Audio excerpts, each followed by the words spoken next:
News 28 मराठीमध्ये आपले स्वागत आहे। आजच्या मोठ्या बातम्यांबद्दल बोलूया। एका महिलेला 10 ते 12 जणांनी निर्वस्त्र करून मारले। जळगाव जिल्ह्यातील चाळीसगाव तालुक्यात एक अत्यंत धक्कादायक आणि संतापजनक प्रकार उघडकीस आला आहे। कौटुंबिक वादातून एका महिलेवर आणि तिच्या कुटुंबियांवर निर्घृण मारहाण झाल्याची गंभीर तक्रार पोलीस ठाण्यात दाखल करण्यात आली आहे।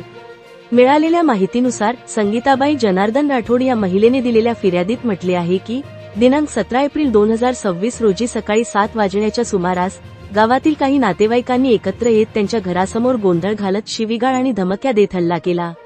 एवढंच नाही तर महिलेचा मुलगा कुठे आहे याबाबत विचारणा करत लाकडी काठ्यांनी मारहाण करत जीव घेण्याची धमकी देण्यात आल्याचा आरोप फिर्यादीत करण्यात आला आहे। या प्रकरणात 1-2 नव्हे तर तब्बल 12 जणांविरोधात गंभीर आरोप करण्यात आले असून यामध्ये शंकर राठोड, अशोक राठोड, सुभाष राठोड यांच्यासह इतर आरोपींचा समावेश आहे। पीडित महिलेच्या म्हणण्यानुसार हा वाद मागील काही काळापासून सुरू आहे। सततच्या त्रासामुळे अखेर त्यांनी पोलिसांकडे धाव घेतली। या घटनेनंतर पोलिसांनी तक्रार नोंदवून पुढील तपास सुरू केला असून या प्रकरणातील सत्य काय आहे हे तपासातून समोर येणार आहे। सध्या या घटनेमुळे परिसरात तणावाचे वातावरण निर्माण झाले आहे। कौटुंबिक वादातून वाढत चाललेल्या अशा हिंसक घटनांमुळे कायदा सुव्यवस्थेचा प्रश्न पुन्हा ऐणीवर आला आहे। या सर्व प्रकरणामागची पार्श्वभूमी एकच आहे की आरोपींच्या नात्यातील एका मुलीने फिर्यादीच्या मुलासोबत प्रेमविवाह कोर्ट मॅरेज केला आहे आणि हा घडलेल्या प्रकारावरून प्रेमविवाह करणाऱ्या मुलामुलींच्याही जीवास धोका असल्याचे स्पष्ट या मुलीने सांगितले आहे।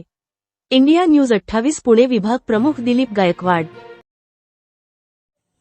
माझं नाव काजल संजय राठोड। आम्ही दोघं 3 वर्षापासून रिलेशन मध्ये होतो। आम्ही एकमेकांशिवाय राहू नाही शकत। मी माझ्या फॅमिलीला समजून सांगितलं होतं की मला त्याच्याशी लग्न करायचं। माझ्या फॅमिलीने मला खूप टॉर्चर केलं, मारहाण पण केली होती, म्हणून आम्ही जाऊन कोर्ट मॅरेज केलं।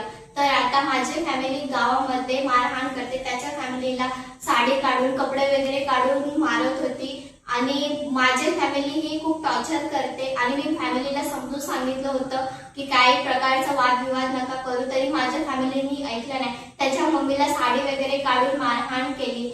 तर मी असं सांगते की त्याच्या जीवाला किंवा त्याच्या फॅमिलीच्या जीवाला, आमच्या दोघांच्या जीवाला जर कमी जास्त काय होते तरी ह्याची जिम्मेदारी सगळी माझी फॅमिली राहणार। आणि आमच्या गावातले काही लोक आहेत, 30-35 लोक, ते ह्यांच्या घरी जाऊन मारहाण केलं आणि त्याच्या मम्मी पप्पांना सगळ्यांना मारहाण केली। छोटा मुलगा होता त्याला सकट मारलं। ह्या लोकांवरती त्यांना शिक्षा झाली पाहिजे हीच एक नम्र विनंती आहे। आणि मी ह्या सगळ्या लोकांवरती केस करणार, त्यांना खूप महागात पडणार, कारण की मी त्यांना 2-3दा समजून सांगितलं होतं तरी त्या लोकांनी ऐकलं नाही। आणि माझ्या फॅमिलीमध्ये विला शंकर राठोड ह्याच्यामुळेच खूप मोठा मॅटर झाला। हे सगळं मॅटर शांत बसलं होतं आणि त्याला कितीदा समजून पण सांगितलं तरी त्यांनी ऐकलं नाही। आता ह्या सगळ्या